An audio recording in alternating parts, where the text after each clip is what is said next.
Love अगर आप इनसे करते हैं तो इनकी सिर्फ और सिर्फ केयरफुली इनका दाना पानी है। ये मैं अभी आपको दिखा रहा हूँ।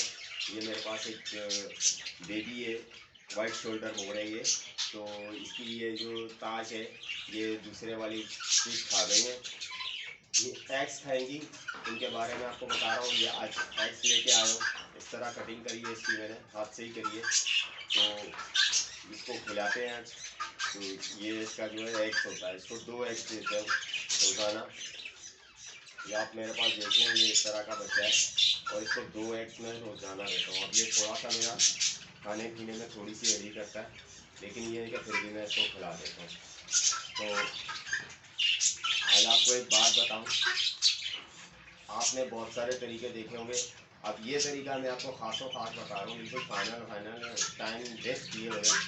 वो ये जो है अगर खुद नहीं खाएंगे तो आपको इनको खिला